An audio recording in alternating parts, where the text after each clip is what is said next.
Hello and welcome to the Fantasy Life Show. I'm your host, Ian Hartitz. It is a great day to be great. It's a great day to get those rosters and get those minds right ahead of the Week 6 waiver wire. As always, those injury gods have thrown some horrific curveballs at us. So we're here to discuss that. The sheesh report from last week, some big performances, and if they were real or not, all that and much, much more here on today's show. Of course, as I am joined every single Monday, we have the one, the only Kendall Valenzuela in the house. What's going on, K-Dog? Hello. Ian, wouldn't it be nice if one of these shows we just had nothing to talk about? Like we'd have to break down something like, I don't know, baseball or anything else, like looking ahead to Week 6, how our teams are doing. It would be so nice if we had nothing to talk about. But yeah, you said it. The injury news is horrific, and it just is taking out so many like top tier players. And we're going to mention Amari and Hampton here in a second. Like it's been so bad. So hopefully the vibes get better here, but it feels like it's going to be another week of waiver wire kind of hell going into Week 6. You've got two teams on a bye, the Texans and the Vikings. So yeah, let's do it. We've got a lot to talk about. It's just a good reminder, Kendall, that as much as, we have our best laid plans, we spend all offseason trying to figure things out. Sometimes a lot of fantasy football can, unfortunately, come down to injury luck, unless you win. And then in which case, that's a skill-based game and your friends suck and they should be better at fantasy football. So just always something to keep in mind there. Also keep in mind, guys, if you are interested, you can get a free year's worth of Fantasy Life Plus, all of our rankings, utilization tools, and waiver wire tools over at fantasylife.com. Literally all you have to do is go to fantasylife.com/comment, download the comment browser by Perplexity, and you'll get a full year of Fantasy Life Plus for free. Pretty freaking good deal if you ask me. But with that, let's go ahead and get into these sad injuries. It's time for the DraftKings opening lines.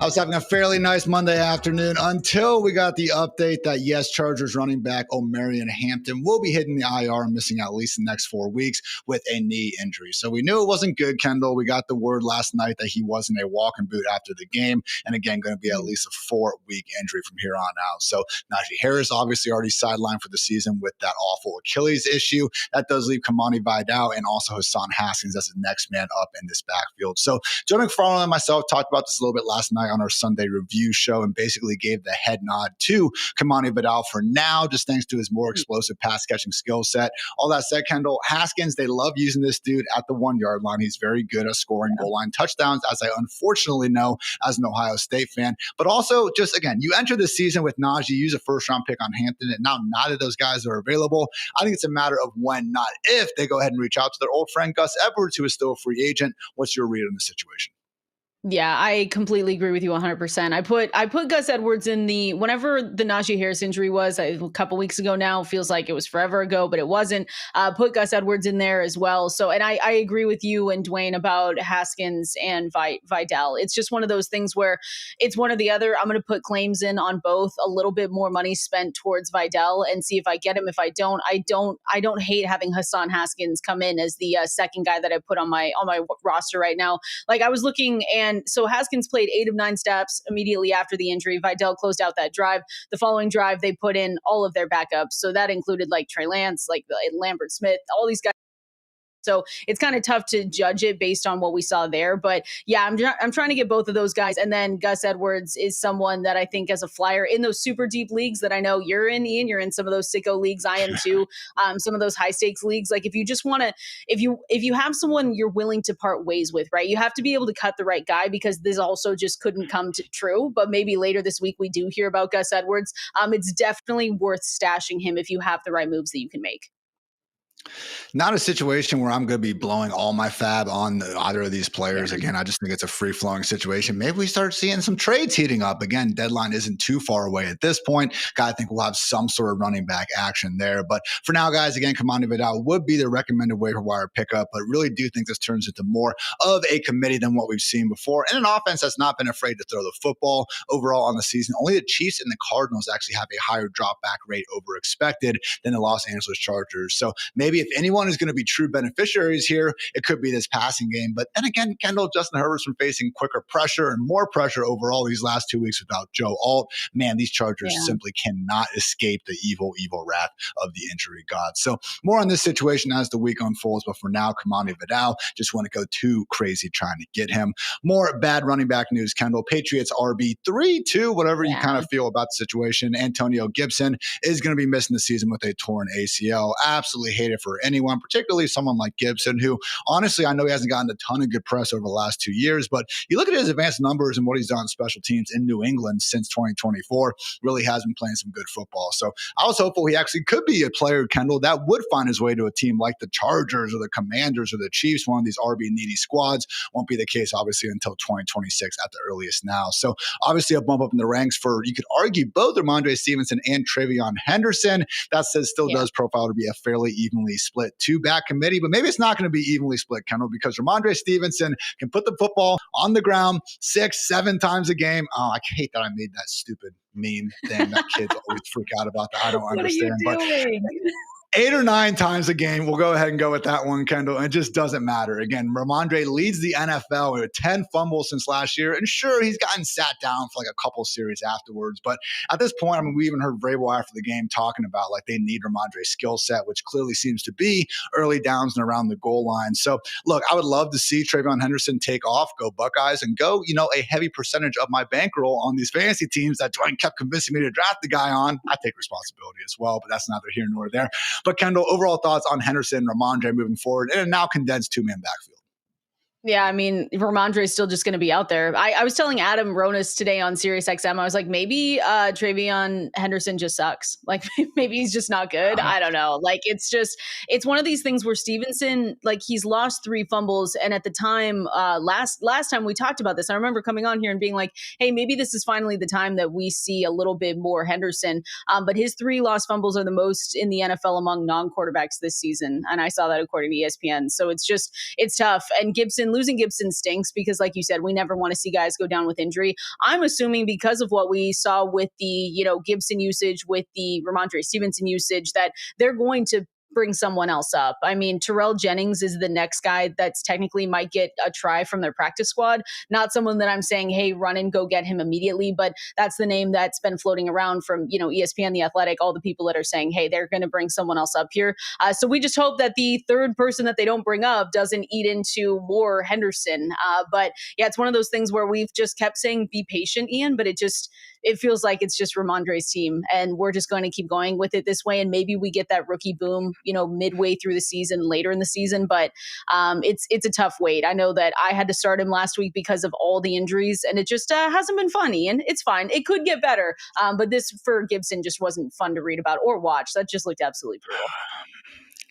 Again, tough stuff there. And Kendall, here I was thinking that we could kind of skirt through the rest of the injuries, but not today, my friend, because the Eagles have released their estimated Monday injury report. And lo and behold, Saquon Barkley was listed as a did not practice. So again, they do not actually practice on these Mondays before their Thursday night, but the NFL is obligated to send estimated practice reports in. And again, Saquon being listed as a DNP with a knee issue. Honestly, I thought this could have happened the week before because he kind of got twisted up on one of those runs. I think it was against the Buccaneers, whoever they played before the Broncos game. So I didn't see anything personally where it looked like Saquon was getting injured. Again, this literally just popped up about 3 minutes ago. So we'll find out more hopefully here in a bit. But Kendall, he did play a season low 72% of the snaps. We saw AJ Dillon and Will Shipley kind of mixing in. Again, would have completely freak out at this point, but short week. You guys don't need me to tell you this is not good for Mr. Saquon. So again, Will Shipley has kind of been the preferred handcuff, but they also do like AJ Dillon. Honestly, Kendall, as much as we want anyone involved in this Eagles offense,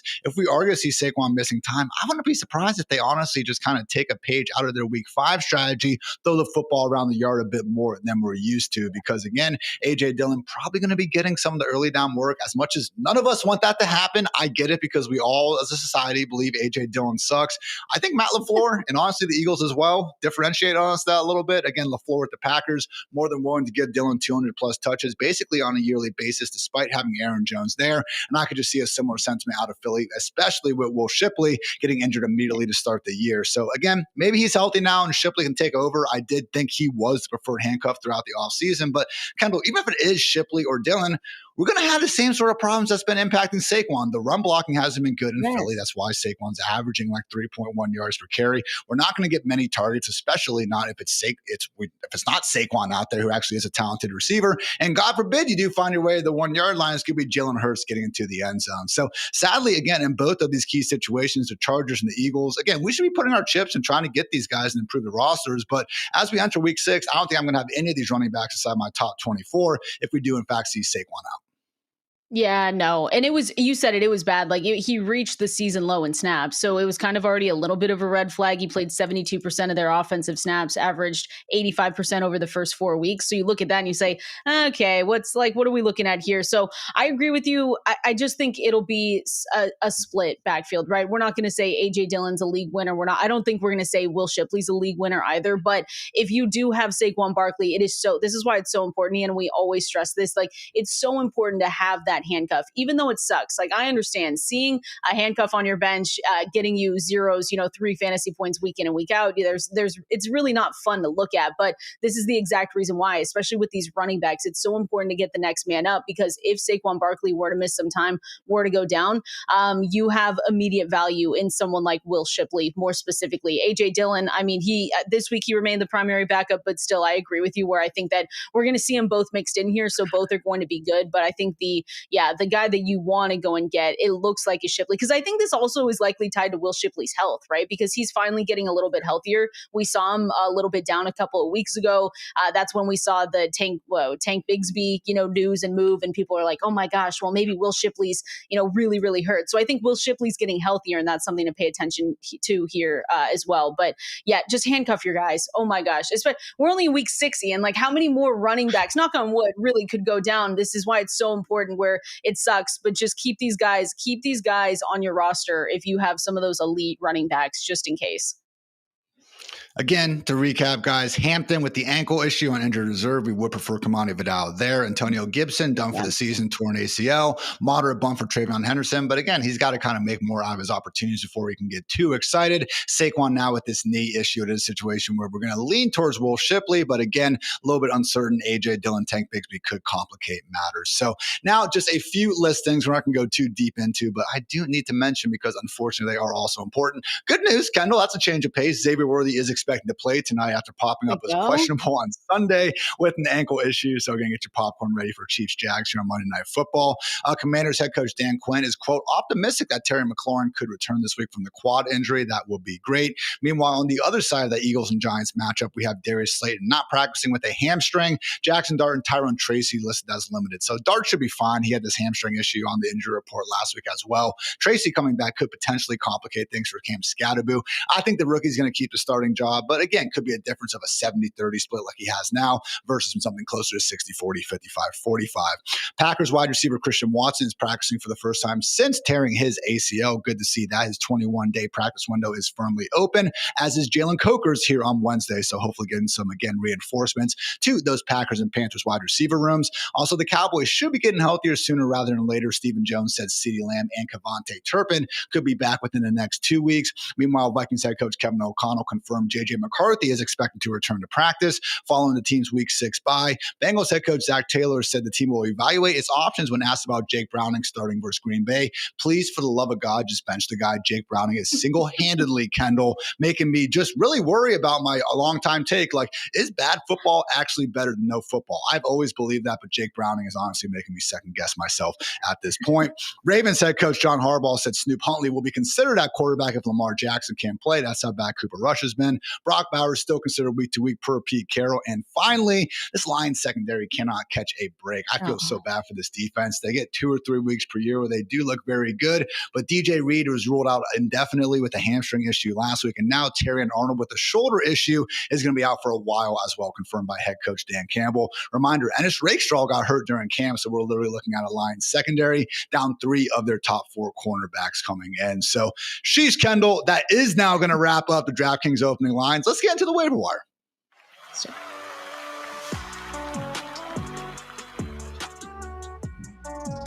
But first, everyone, I have teamed up with DraftKings Sportsbook to bring you the ultimate way to kick off this NFL season. Right now, new customers who bet just $5 will get $200 instantly in bonus bets and $200 off NFL Sunday Ticket from YouTube.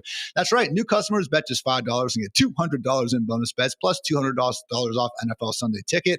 All you have to do is download the DraftKings Sportsbook app and sign up using the promo code FANTASYLIFE. The crown is yours. And hey, you can stack your bonus bets on same-game parlays, money lines, spreads, and more, or ride the momentum of live betting that makes every snap count. So here's your play. Download DraftKings Sportsbook, sign up with promo code FANTASYLIFE, bet just $5, and you'll get $200 in bonus bets instantly, plus $200 off NFL Sunday Ticket from YouTube. Thanks to DraftKings Sportsbook for sponsoring this. Let's make this NFL season one to remember.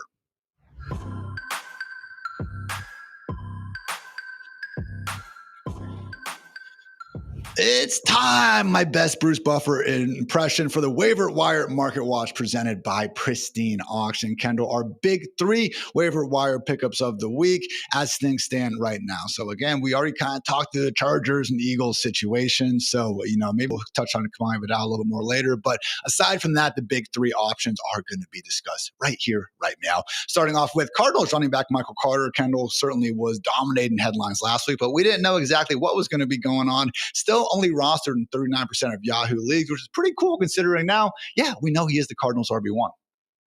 Yeah, he was awesome. And I will say, like, Trey Benson getting placed on IR stinks. I didn't see that one coming, Ian. So I just, was looking at this and saying to myself, okay, who's next here? James Conner, season ending IR. So again, the injuries can't get worse. And then, Ian, I don't know, Amari DiMercato might be in the doghouse for forever. I'm unsure. How do we keep doing this? How do we keep having guys, I don't know if they think it's cool. I don't know if I missed a trend where it's like really, really cool. I want to be the first person to drop the ball as close to that line as I can. I don't know what the hell we're doing, but it has to stop here. So he might be in the doghouse. So Michael Carter, for anyone looking for a player that could just get more work because Amari DiMercato made a huge mistake that ultimately really led to them losing that game, you can go pick him up. He's on the waiver wire. So we like what we saw, though. He was someone that we were saying, hey, depending on what this backfield looked like, it was going to be worthwhile picking him up no matter what. So he's the name to know here. 18 carries, 51 yards was big. 1 touchdown there, and then caught those five passes for 22 receiving yards. And again, DiMercato is going to be in the doghouse. So who knows how long that's going to last. But it kind of became clear leading up to this game that the plan was for Carter to take over on early downs, and we kind of saw that. Certainly a situation where I wouldn't be surprised if he is cut and or suspended. We actually saw that basically go down with A.D. Mitchell. He still played a little bit last week, but Ashton Dulin took his starting spot. Saw Jonathan Gannon absolutely ripping Michael Carter a new one on the sideline, and could have been handled privately, sure. But at the end of the day, man, as much as I do feel bad for Amari DiMercato, don't cost your freaking team the game by making, as you said, Kendall, such a boneheaded decision in the first place. I am not sure when NFL players are going to learn.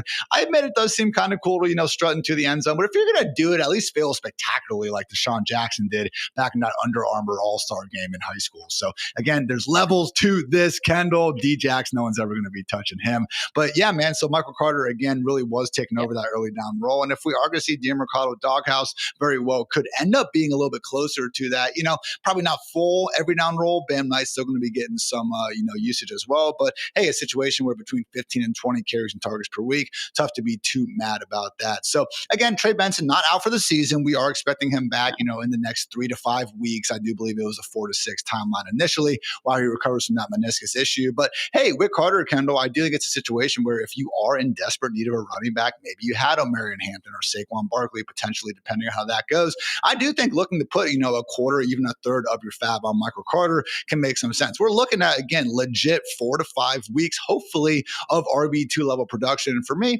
that equals out to about a quarter or a third of fab. Yeah, I would agree. I mean, Ian, I'm looking to probably start him next week and the coming weeks, to be honest. Like, there's been so many injuries, and I just, not to spoil everything, but week 8 is the waiver wire hell week because we have so many teams on bye. That's the week where we have the most teams on a bye, and it's just one of those things where I'm just making sure that I'm getting everyone that I can to get ready for that week. But yeah, I just think that he's someone that's going to continue getting the reps. Like you said, this isn't a great football team overall, but we know that they have to go somewhere with football, so I'm going to go with him. That's sad. They did Bimageddon on National Tight End Day this year. What the heck, NFL? Ian, I thought you guys cared about tight ends.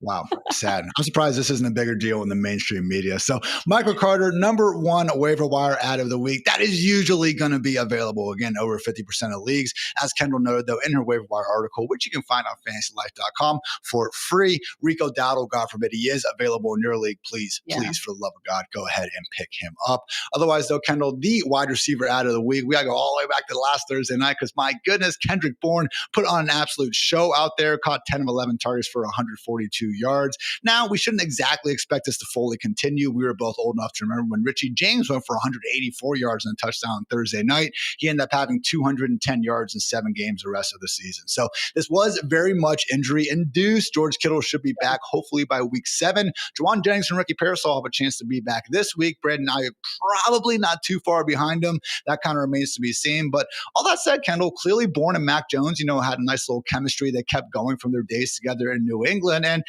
bad players don't accidentally, go for 140 yards out there. So Kendrick Bourne is certainly someone that we should be looking to get on the roster, particularly if you do have a need at wide receiver. No, exactly. I mean, whenever we see someone with 11 targets coming down with 10 of them and like 142, 19 fantasy points, we're always going to pay attention. It's just one of those things where you kind of have to know your limits, right? And that's the one thing. If Juwan Jennings, Ricky Pearsall are good to go this week, then we're obviously going to be bumping someone like Kendrick Bourne down the rankings. But if they're not, and they have been wickedly unhealthy. It's just like the health over there has just been such a concern. I can't believe that we're still talking that Christian McCaffrey is the healthiest guy on that team. That blows my mind. I just think that's hilarious, and hopefully that keeps going. But yeah, for me, Kendrick Bourne is someone that you can look at. We can't expect this kind of performance every single week. We already know that. And again, I just mentioned if the injuries are better, if they're better with Ricky Pearsall, Juwan Jennings, you mentioned Brandon Ayuk coming back, we're obviously going to move him down. It's kind of like Flournoy for the Cowboys, who when we talk about him, it's one of those situations where it's like, it's a great story. It was a great week. I don't know anyone who started that guy. He's 0% rostered, but he's 0% rostered for a reason. He was the 5th guy. You started him? Where? 32 team leagues, Kendall. 32?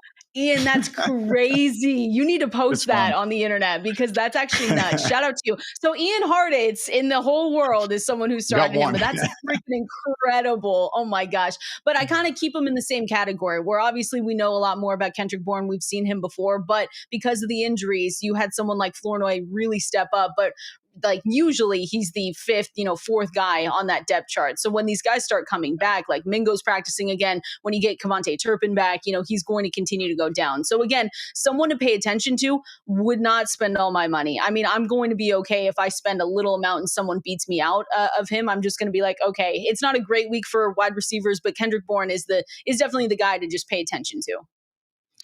And everything we've seen, knowing that Pearsall and Jennings and Brandon Ayuk are not only big parts of this offense, but also very good football players known, right? Like that's my issue with expecting Kendrick Bourne to keep on keeping on for too much longer. Could he have another week or two again if these injuries maintain? Absolutely. And if that is important enough for you, okay, maybe you can get up to, 20% of your fab or so. Normally, though, pretty much any wide receiver, unless we are looking at an exception, like a last year Juwan Jennings, like a Puka Nacua 2 years ago, really not trying to use more than 5 or 10% of my fab on the position because the true home run hitters are going to be these running backs that appear from time to time. Last one, Kendall, going for the top tight end ad of the week. It is Jets' essential number 2 pass game option. Yeah. Mason Taylor still just rostered in 13% of leagues. Had the August injury that kind of threw, the fantasy community off a scent a little bit. But hey, talented rookie earned that day 2 draft capital for a reason. And just as things are going lately, really is starting to put up some good numbers. So not the easiest matchup this week against the Broncos. That said, maybe just the presence of Patrick Surtain on the outside is going to, perhaps persuade Justin Fields from targeting his tight end more often. So talk about Mason Taylor and what makes him the top tight end addition of the week. Yeah, I mean, Mason Taylor is just one of those guys where Dwayne is yelling it from the mountaintops, like, look at this utilization, like, please pay attention to this because it's showing us signs of life and what this could become. And so that's really what Mason Taylor has become, though. When we look at the utilization and the 27% target share, it's gone up every single week. And so when you see guys like that, especially at the tight end position where the landscape is already so bad, if you're already in streaming territory, you're going to take anyone with a sign of life. And Mason Taylor is that guy. So again, it's not going to be easy. Ian, the Jets, I always joke, I'm like, just set your lineups. If you have Jets players on it, don't look at the score. Like, just don't look at halftime. You might have 0 fantasy points. And then you come back and you're like, whoa, Justin Fields scored how many fantasy points in garbage time? That's phenomenal. Just don't watch. Like, make sure you prioritize your mental health when rooting for Jets players. But Mason Taylor is that guy where, again, you have to look at the utilization. You have to look at how much he's used. And you said it, he's really becoming that number 2 option over there. And so that's just something where, again, we know that Justin Fields isn't this prolific passer. It's never going to be amazing. But when you have someone like a number 2 on an offense that still can put up garbage time points, you want to pay attention. So Mason Taylor, especially if you're streaming, is definitely someone to watch. Again, you said it, they're the international game this week. So they've got a couple things going against them, but still, you want to pay attention. I love the advice, though. Just be like an NBA fan with the Jets. Don't watch the Literally. games. Just peep the highlights, check the box scores. It's not that hard. I will say Justin Fields, he does know how to score those garbage time points, He Kendall. And, does. you could He say, does. one person's garbage time is another person's clutch gene, down 30-3 against the Cowboys. I guess we can call that a clutch moment. But on the season, guys, Justin Fields is averaging only 11.8 fantasy points in the first 3 quarters. That's good for QB 15 status. But in the fourth quarter, only Josh Allen has scored more fantasy points per game than Justin Fields. Very much good for QB2 status in the NFL. So we'll see how long it lasts. Again, I was talking to Dwayne about this. As much as I do believe that Tyrod Taylor is a better thrower of the football at this point in time, this exact same thing came to fruition when Tyrod played against the Buccaneers. He had 80 yards passing on 27 dropbacks in the first 3 quarters, and then he started picking things up in the fourth quarter. So again, as much as Fields is not a long-term solution or a great passing quarterback, I am not trying to defend him out of my, pure just Ohio State bias. I fully recognize the man is not a great professional quarterback. I really don't think that too many other, even good professional quarterbacks would exactly be thriving in this offense. But hey, because of that, Kendall, we do have a tight end who could be actively continuing to work as a number 2 option. And because of that, he does get a nice bump up the ranks. So I actually did check, the roster percentage before, and I was hoping that Darren Waller could be a little more widely available. He's generally been scooped up, but hey, if he is available in your league, I would be cool with that. Mason Taylor, Theo Johnson, someone we'll touch on a little bit, the top 2 tight end waiver wire options of week 6. So again, guys, that is going to do it for our Pristine Auction waiver wire watch. I did want to shout out the fine folks over at Pristine Auction. We actually have a pretty sick signed CeeDee Lamb jersey now available on Pristine Auction. You guys can see that on the screen right now. You can find this and so much more cool memorabilia on their site. And we also have a special code for you guys to go ahead and make that whole process even better. Again, there's something for every fan on Pristine Auction. If you're already registered with Pristine Auction, use code FANTASYLIFE when you win an item to receive $25 off at checkout. And the first-time users can actually register using code FL20 to get $20 in credits immediately added to your account. So hey, if you are a first-time user, you can get $45 off, FL20 again for the opening credits, and then code FANTASYLIFE at checkout for another $25 off, only at Pristine Auction.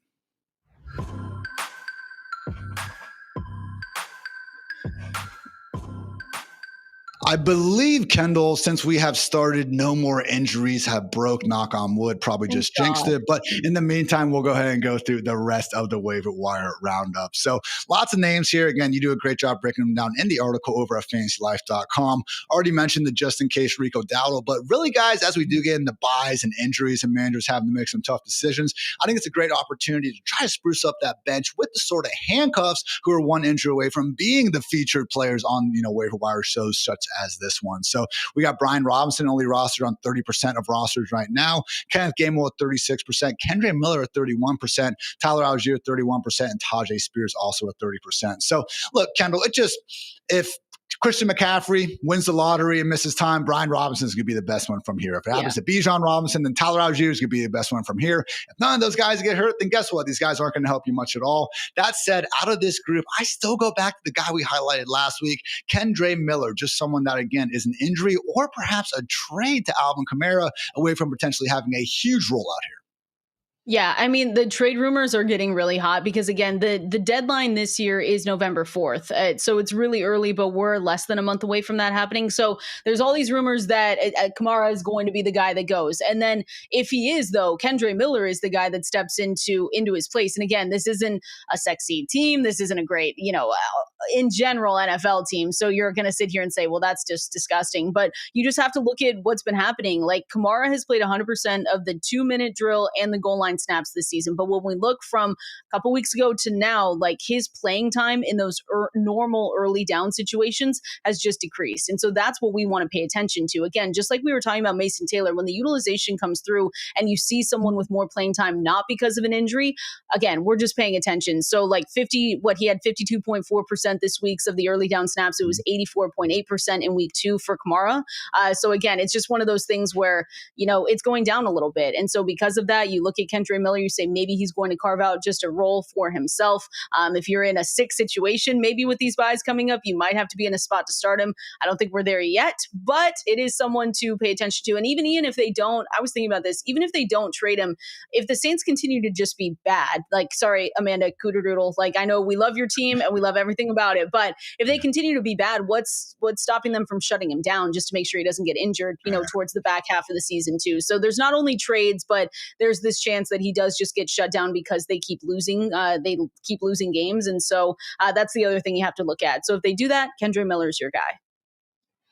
Again, we see that all the time, whether it's just a nagging injury and they say, you know what, go ahead and just take the rest of the season off. Sometimes even a contract-related issue. Again, not to suggest that Kamara won't play 17 games this year. Maybe he does go out there and do his thing. But yeah, either way, good to see Kendrick just going out there and balling, Kendall. The touch count since week 1, 5, 6, 9, 11, and 11. And I just cannot get my eyes off this dude in the top right corner of these efficiency charts, okay? So we got tackles avoided per carry on the x-axis, yards after contact per carry on the y. And as you guys can see, in the top right corner, Kendrick Miller in very, very, very good company with Bijan Robinson, O'Marion Hampton, Devon Achane, Ashton Genty, Jonathan Taylor, amongst others. So yes, those guys largely do have a larger sample size than someone like Kendrick, but honestly, I mean, he was a highly touted prospect for a reason. Even last year down the stretch, he was popping in some of these metrics. Not the end all be all, but again, it is tough to kind of just figure out what exactly running backs are doing independent of their scheme and blockers. The best we can measure it, Kendrick Miller doing a very, very good job. So again, love him in that group of more pure handcuff backs.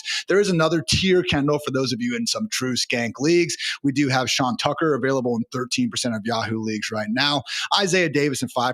Raheem Mostert in 1%, sitting pretty as Ashton Genty's clear-cut handcuff right now. Kamani Vidal and Hassan Haskins, who again, just based on the news with Hampton that we received before the show, really will be trying to prioritize them ahead of the rest just because of their actual active standalone value. Emmanuel Wilson looking like Josh Jacobs' handcuff, and Keaton Mitchell active for the first time last week, one injury away from Derrick Henry to again being the focal point of a show such as this one. So again, Vidal versus Haskins, we'll see what goes on there. I guess the one thing I would add to that, Kendall, and not that it made too big of a difference last year, but Haskins and Harbaugh, Michigan men, maybe that could certainly be something that again gets his attention a little bit more. But out of this group, again, the Chargers running backs deserve the benefit of the doubt. But I will say Raheem Mostert at 1% is interesting because we had Zamir White and Dylan Labe opening up the season, but they have really been cast aside these last 2 weeks. So one injury that we don't want to happen to Ashton Genty away from Mostert being a pretty big deal. No, and that's all these guys, but especially with Raheem Mostert. I mean, Pete was trying to make us believe that Raheem Mostert was going to be a thing earlier in the season. So if you don't think that, there's a reason to roster him, there you go. Just look at Pete Carroll, who might hate our fantasy teams. But yeah, especially with what we've seen with Genty so far and the workload, it would go to Raheem Mostert if anything did happen to him. We just cross our fingers, hope that we never have to go there. But that's all these guys, Ian. And again, I'm going to sound like a broken record, but I say it all the time. Just to remind people, like, this is why you have handcuffs. If you have Josh Jacobs, make sure you go get his handcuff. If you've got even Rashad White right now, I know that he is that guy, but what if he were to go down? Sean Tucker would step up. So especially Braylon Allen too, going on IR, missing at least 4 games, but it really sounds like, Ian, he's going to maybe be done for the season. If not, we'll see him in September. But it's all these things where trades are going to start happening. Guys are starting to go down because we're, going into week 6 of the season. So just make sure you have the backup so you don't have to spend more money if these guys do go down. That's the one thing about it. Again, the only thing better than getting who you want on the waiver wire is already having them chilling on your bench. So just, again, to kind of recap the running backs here, Kendall, Michael Carter, but unless Rico Dowdle is available, but he's probably not. So Michael Carter is by far and away our number one running back. We're okay using, again, around 25 to probably 33% of your fab. You guys do know your leagues better than us, though. So again, don't be afraid to go get your guy if you are in that position. The handcuffs are great and fine. Out of those, we will go ahead and prefer Kendrick Miller, but because of the O'Marion Hampton injury, we are going to be looking more so at Kamani Vidal and Hassan Haskins. Again, I lean Vidal just because I know Haskins can't be too big of a contributor on passing downs. And just on the season, guys, like even looking back at the last 3 games for Hampton, he's had 7, 5, and 6 targets, and 44% of his fantasy production this year actually has come through the air. So I'm just thinking, again, generally, I want the more explosive pass-catching running back. It is very close. I'm not going to have this huge, just lean on Vidal over Haskins, but I would go ahead and favor Kamani for now. And then after that, Kendall, I guess it would go down to those Eagles running running backs, pending whatever happens with Saquon. Maybe practice isn't full tomorrow and there's no concern. But again, in that similar mindset, especially in Philly, where we don't even have a goal line role because it's all Jalen Hurts, I do think Will Shipley is probably the clear-cut guy there. So again, if you're not able, you don't have the space for just these handcuff situations, Michael Carter, Kamani Vidal and Hassan Haskins, Will Shipley, A.J. Dillon, and then Kendrick Miller. Like those are the running backs I want to attack more than anyone else here. Yeah, definitely. Those are the top ones. Again, you'll see that on my article, and if you make sure you read inside, don't just see the names, but read the actual information and the summary of each guy, because you'll see someone like, again, we're going to talk about him, but you'll see someone like Flournoy or some of the other receivers that we talked about, the running backs, and I'll say, hey, you can go and get this guy, but there are other better options out there. So I like that list that you put together, Ian. Speaking of Flournoy and some of these wide receivers, going to run through the group that we do think you should be looking for now. Jaden Reed at the top, still rostered in only 39% of Yahoo leagues. Going to be out there for a bit, but again, just having the chance if you have the bench space to roster someone like Jaden Reed, who we know can offer legit, wide receiver 2+ upside once he is healthy. Very, very intriguing, because the rest of these guys, again, not like you're going to feel too great about slotting them into lineups. We got Jalen Coker, again, opening up that practice window, which is great. Torrey Horton, an injury away from being overly relevant in Seattle, but he's making the most out of his opportunities right now. Credit to the guy.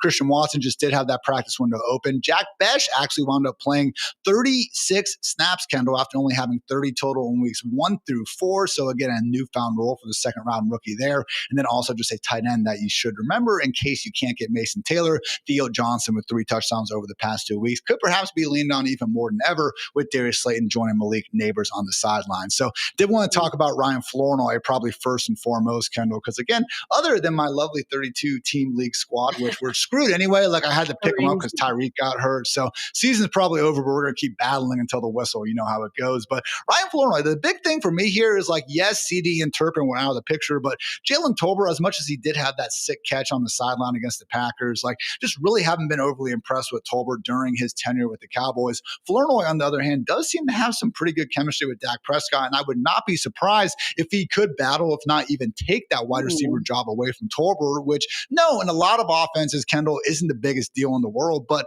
in a Cowboys offense that routinely is chucking the ball all over the field and putting up all sorts of points, I do think that role could be pretty valuable.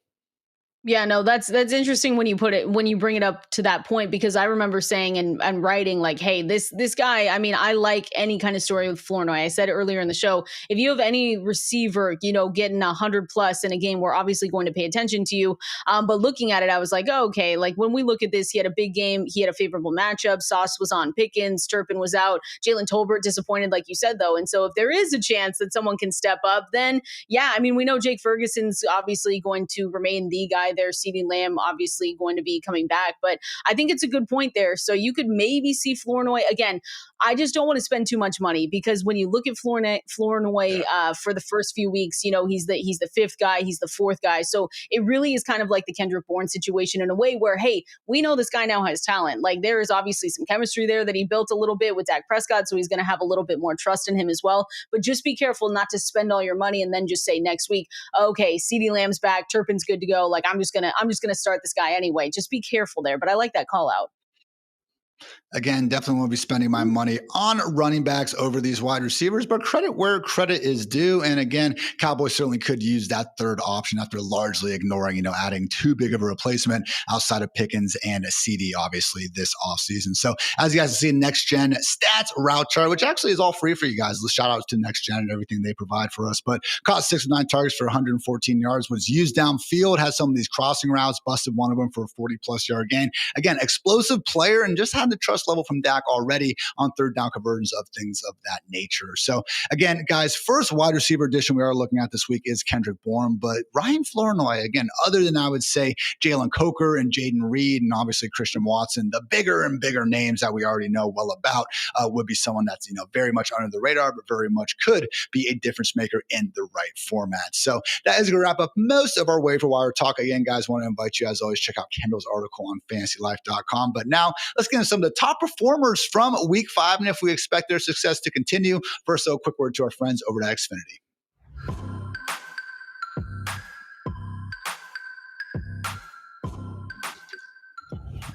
All the games all in one place. Here is what you get when you watch sports with Xfinity. The Sports Zone, every pro football game and over 1,000 college games, highlights, and alerts all in one place. You also get the multi-view, be up to 4 stadiums at once on your TV in this economy, no less. Gotta love that. Xfinity Fan View, live scores, odds, and stats all in one place and personalized to you. Also enhanced 4K and Xfinity enhanced 4K, simply stunning views, and the voice remote. All you have to do is say football. Imagine all your football all in one place. Easy. Learn more at Xfinity.com. Note that restrictions do apply. New residential customers only. Taxes and fees are extra and subject to change.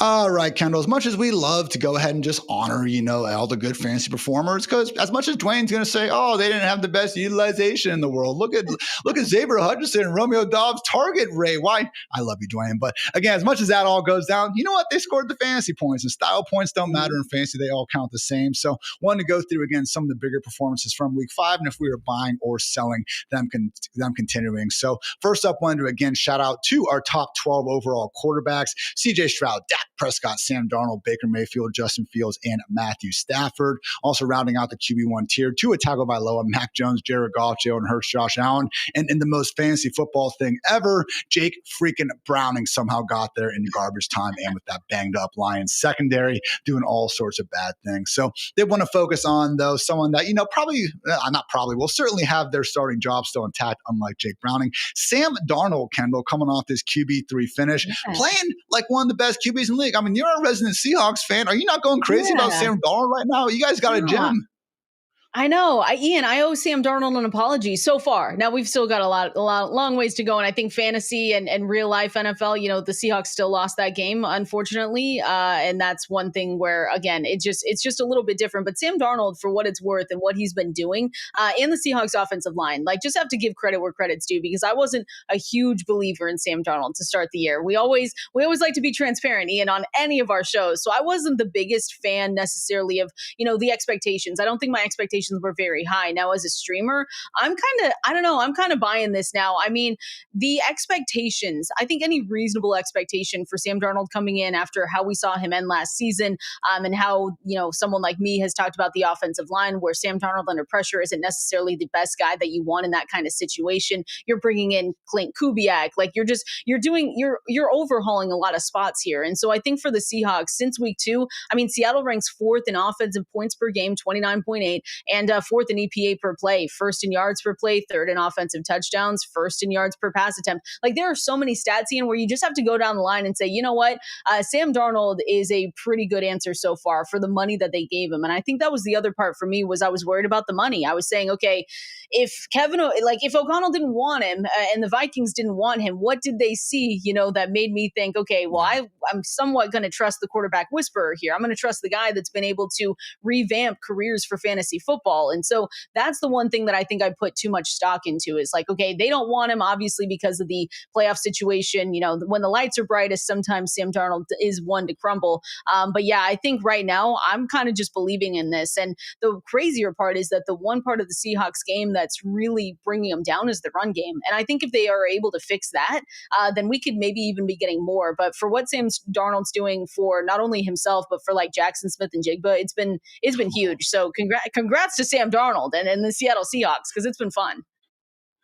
And obviously, Clint Kubiak and JSN deserve credit as well. But Sam Darnold, people, he's playing football as well as any quarterback in the NFL. I mean, I'm going to pull up another chart right now. The 2 biggest things for quarterbacks I like to try to look at, and shout out to rbsdon'tmatter.com. That's rbsdm.com. Great free website, again, for efficiency stuff. But completion percentage above expected, again, takes into account coverage, things like average target depth and all that. And then your EPA per dropback. Guys, that's Sam Darnold all the way up there in the top right, next to guys like Lamar Jackson, Jared Goff, Jordan Love, and Drake May, who are also playing great football. So did not mean to, again, make this a Cam Ward chart. He played some good football, got the win. I'm sure he'll be finding his way out of that bottom left-hand corner before too long. But again, can't say enough great things about Sam Darnold and everything he's been doing. And an offense that doesn't exactly, resemble a 99 Rams or anything like that. So I will say the concern, I guess, would be if we had to try to build more of a bearish argument, Kendall.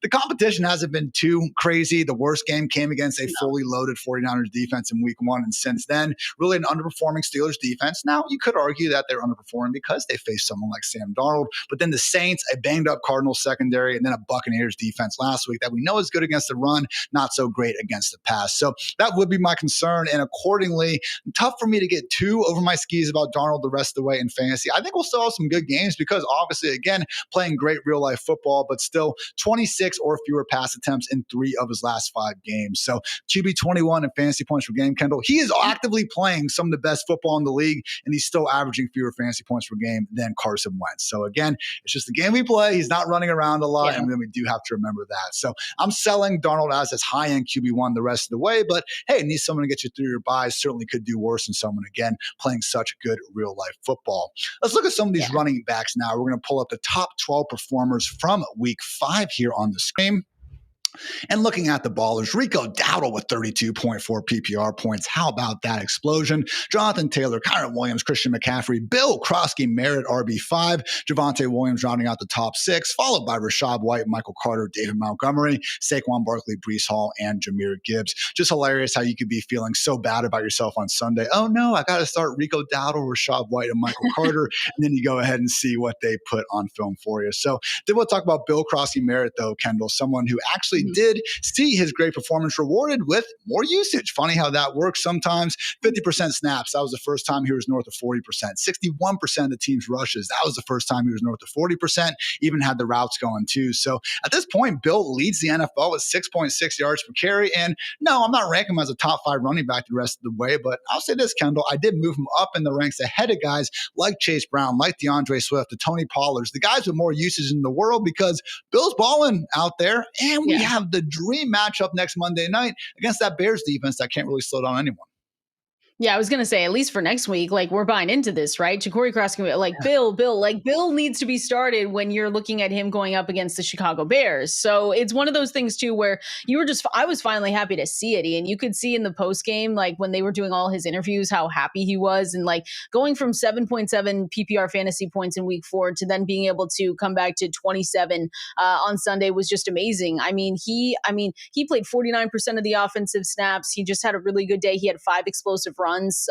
44 more rushing yards than expected, according to ESPN and Next Gen Stats. So I loved what I saw there. You're just hoping that they build off of it, right? Like that's the one thing where we've been seeing this backfield and the Commanders spending the first few weeks of the season with, Austin Eckler when he was still healthy, Chris Rodriguez, Jeremy McNichols is still involved. So I think the one thing here is that he had the season high 47.5% of Washington's offensive snaps. And you look and you say, okay, perfect. Let's keep this going. Please do not take this away from us. And so I think, once he can reach over 70% of early down snaps, I think that's the one thing that I've heard, a lot of people talking about. That makes a huge difference there. So I want to believe in this, Ian, though, because we need something to believe in here. And if it's Ja'Cory Krosky Merritt, please sign me up, especially for week 6. Again, maybe not fully believing in the rest of the season, top 5 RB heights or anything, but definitely someone that I'm going to be a lot more willing to take, the start side of and closer start sit decisions here moving forward, thanks to that usage. And again, especially this week with the matchup.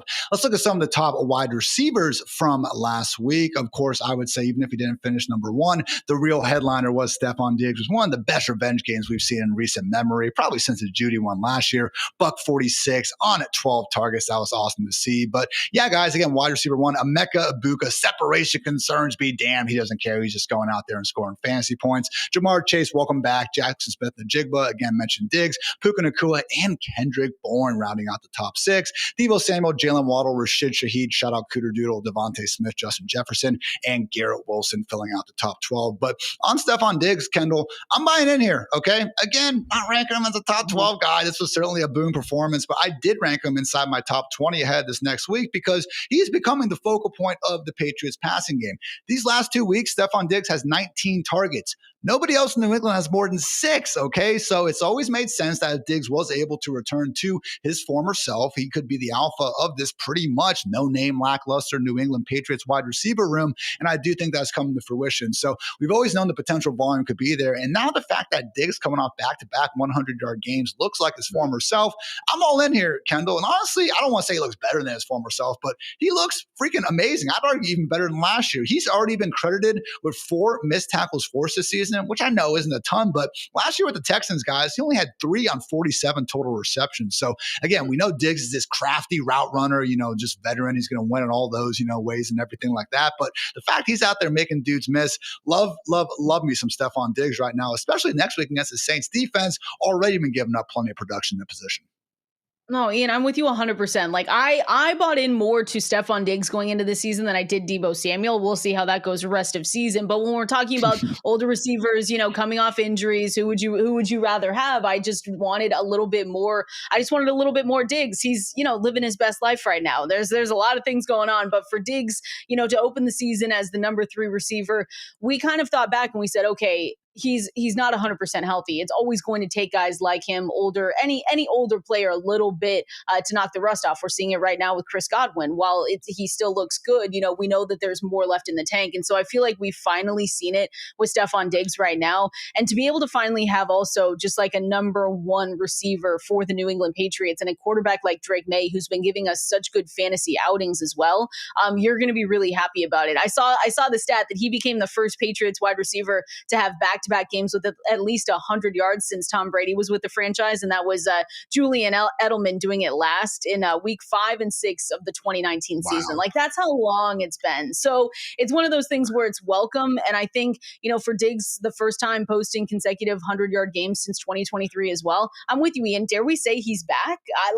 And it's not always going to be fun and it's not always going to be good, but Drake May right now looks like one of those quarterbacks that if you waited on him and you just said, screw it, I don't want one of these top guys, I'm going to get, really good receivers, really good running backs, an elite tight end and wait for Drake May. That also looks like it could be paying off for you. Again, we're getting into week 6, so there's still a ton of football left to be played this season. But yeah, you're really loving what you're seeing with Stefon Diggs and just him and Drake May in general. And again, he's got the volume, which we're checking that box. He's passing the eye test. And maybe some of you are saying, he played the Panthers and the Bills. Even with these performances, there's still 2 of the top 9 defenses in terms of the fewest receiving yards allowed to wide receivers this season. So Stefon Diggs very much feeling good. Before we get to tight end, Kendall, the injury gods don't completely hate us. Per Ian Hartitz, Saquon Barkley with the knee, dealing with general soreness, but fully expects to play Thursday. Thank God. Because what would we have done here, Ian? I would have flipped the table over midstream here. I would have walked off and said, you know what? I'm just done because we can't keep doing this. I mean, we had to get some kind of a break here. Like, please. Your superhuman strength does get you in a lot of trouble, Kendall. I've been meaning to talk to you about that. So luckily, we don't have to worry about that today. Let's move on, though, and talk about the top 12 tight ends from last week. Again, really, National Tight End Week isn't until week 8, but I guess people were getting ready early because we had some booms going on there on Sunday. None bigger than A.J. Barner racking up 24.3 fantasy points, as discussed on our Sunday Night Review show. Still not quite in a full-time role, but hey, if Darnold's going to keep on cooking, A.J. Barner is certainly a touchdown-dependent threat. Jake Ferguson, the tight end 1 on the season, tight end 2 last week. Theo Johnson, Sam Laporta, Darren Waller, and David Njoku rounding out the top 6, followed by Mason Taylor, Jake Tunges, Dalton Kincaid, Tyler Warren, Evan Ingram, and Cade Otton. So again, 9 guys north of 16 PPR points already pre-Monday Night Football. What a week for the position. But Kendall, I want to focus on tight end 5, Darren Waller, someone who actually on the season on a per game basis is a tight end freaking 1 in fantasy, 18.3 PPR points per game. I'm buying it. I'm buying in on Darren Waller. This is terrifying to me because I drafted him way too high for that season that he had with the Giants. Regularly made a habit of getting him on the Raiders too, and things go so great until they don't, and he gets banged up. And I know he's a veteran tight end, but just in this offense, we know he's always been a gifted receiver. No Tyreek Hill, so it makes sense if we're actively projecting Darren Waller to be a number 2 target behind Jalen Waddle. And just, man, everyone out there from Jalen Waddle, even if Tyreek Hill was healthy, Devon Achane, Malik Washington, I love me some Nick Westbrook-Ikhine, okay, but he's not going to be out there enough to make a meaningful difference. Darren Waller gives him that size in the red zone that we've already seen earn him 3 touchdowns, and he still looks spry enough to go ahead and stretch defenses down the seam. So haven't seen the Miami Dolphins implosion yet. So again, I understand this is a little bit risky in the long term, but ahead of this week, Kendall, he's my tight end 7, and I'm feeling pretty good about it.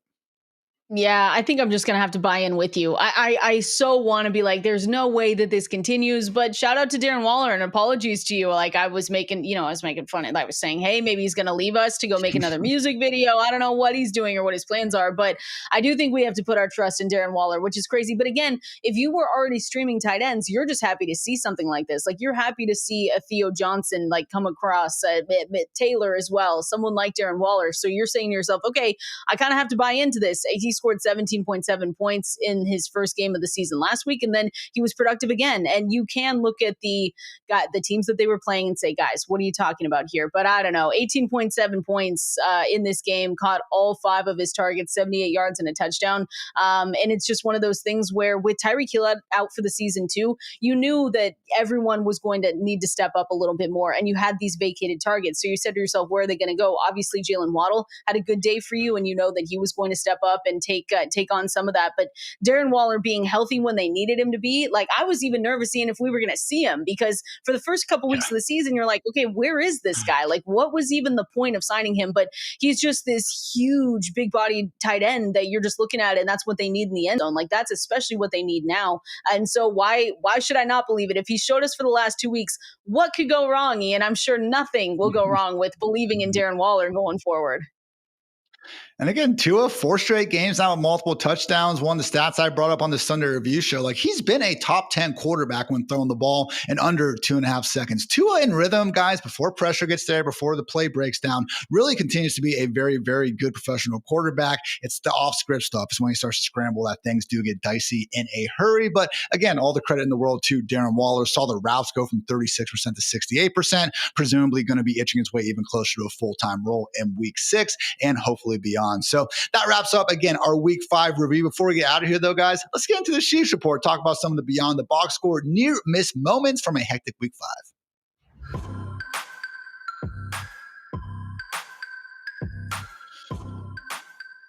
Just to help rub that pain in a little bit more, we're going to be going through, again, some of these near miss moments from last week. But all Drake and Joshing aside, I like to look at these things because, again, it just helps paint the whole picture and maybe helps us uncover some guys who maybe didn't have the production we were looking for, but had the opportunity and maybe just got a little bit unlucky. So the first category, Kendall, is people who were tackled or, in Amari DiMercado's case, dropped the ball at the 1-yard line and did not score a touchdown on the same drive. We had it happen to Kyren Williams twice. He got tackled once and then a separate drive, obviously at the end of the game, had that unfortunate fumble. So similar to, I guess, even more so, than Ramondre Stevenson, not expecting that to, influence his future workload. But yeah, Kyren Williams could have had an even bigger day despite already, racking up some numbers last Thursday night. Additionally, same case for Christian McCaffrey, Javonte Williams, Breece Hall was out there getting tackled just short. Jerome and Kamani Vidal as well. Mentioned DiMercado, but man, what a just annoying one for Marvin Harrison Jr. Do you see that one, Kendall? Because he makes this incredible catch. I swear to God, like the actual camera view that they end up ruling Marvin Harrison Jr. down on the 1-yard line, it seemed like it came from like a helicopter. So can we just get like a 30-second shot clock? And if he can figure out he was down, then by all means. But I'm tired of seeing, one blade of grass be a difference between a touchdown or not. Like just give the guy a touchdown. You see how cool that was? Come on. Yes, it's like it was one of those things where I got so many texts, and then it's just because I've got a lot of friends in Arizona, and then all of a sudden it was like, never mind. Like, just kidding. That was cool. That was cool as hell. But now we can't even talk about it. I agree, and it's the same thing for like why are some of these images blurry? Like we are in the year 2025, and you're telling me it's the same thing when you look at like this is now getting super random. But Ian, when you look at car chases or something, and you're like, hey, can you help us find this vehicle? It's like no, because what are we talking about? That is so blurry. So for some of these angles, I'm like, how are we here in the year 2025 trying to figure this out? Again, I just can't handle it. Give cool guys cool touchdowns. That's all I'll say. Give it to them. That is Kendall's ticket, and I, for one, support it. Also, tackle out the one, did not score, Bryce Young, Daniel Bellinger, and Gunnar Helm. The other category I want to quickly run through, unrealized air yards, guys. I know this sounds like a super nerdy, douchey fantasy football statistic, and honestly, it kind of is, but I do think it's helpful, okay? Basically, how far did your incomplete targets travel downfield? Okay, because for someone like Wan'Dale Robinson or Malik Washington, 4 incomplete targets at the line of scrimmage, to me, that doesn't tell a story that, oh, they were so close to having a big day. Meanwhile, though, say someone like Darius Slayton, had 4 bombs downfield and 200 unrealized air yards. That's someone where I'm going to be more willing to get behind in future weeks because they're getting fantasy-friendly downfield opportunity. Just couldn't come up with it this week for one reason or another. So with that in mind, we had 11 players have at least 75 unrealized air yards. Jalen Hyatt led the way with 113 on just 3 targets. I looked at him afterwards, guys, really weren't of the open variety, so I wouldn't put too much stock in that. But Devontae Adams with 102 yards. The Rams are going to be facing the Ravens, banged up defense this next week. Devontae Adams, consensus top 10 wide receiver. You should be feeling good about that. Darius Slayton had 96, had a drop, also had an underthrown, could have had a touchdown. He's dealing with a hamstring injury, so I don't think we can benefit too much anyway. Chimere Dike from the Titans, I need to learn your name, dude. But you know what? When you start bringing in some of these unrealized air yards, maybe it'll be a little bit easier too. Dallas Goedert, Jamar Chase, Justin Jefferson, Puka Nacua, Garrett Wilson, Marvin Mims, and Jahan Dotson rounding out the top 11. So again, guys that for one reason or another couldn't quite get these unrealized air yards going. But I will say, Kendall, it was good to see. I mean, we saw it on the wide receiver list. Jamar Chase is still capable of putting up some big time numbers, even without Joe Burrow under center. Not that I ever fully doubted him, but it was a good reminder. It was crazy though. It's again, the Bengals might be turning into the Jets for what I said earlier. Like, just set your lineups. If it's Jake Browning going forward, don't look. It's just horrible. Don't look, don't watch. And then all of a sudden you come back. I had to start Jake Browning in one of the high stakes leagues. And I was like, well, this is going to be awful and embarrassing and brutal because all my guys went down. And then all of a sudden I came back, Ian, and I was like, oh, okay, won this matchup. It won't ever happen again, but you kind of love it. So yeah, shout out to Jamar Chase, still doing Jamar Chase things. Just don't watch. It's just brutal for your mental health again. Just don't do it. I had Joe Burrow on one of my super flex teams and obviously tried to bid for Jake Browning. Got cute though and did like $60 and got outbid. It hurt then, Kendall. Doesn't hurt now. Doesn't hurt now. It doesn't. So we'll see what happens with the rest of the season. Again, well, I say that he just did rip off a top 12 performance. So again, not all fantasy points created equal in terms of style, but we'll see what happens the rest of the way. And we'll see what happens the rest of the week here on the Fantasy Life Show, Monday through Thursday, 5 p.m. Eastern. Don't forget about our Sunday morning start sit hour, as well as our Sunday night review show. So great stuff, K-Dog. Again, check out her waiver wire article on fantasylife.com. And otherwise, just have a great rest of your day. So for Kendall, for producer Matt, for producer Kelsey, I'm Ian. Thanks again for tuning into the Fantasy Life Show. And until next time, take care, everybody.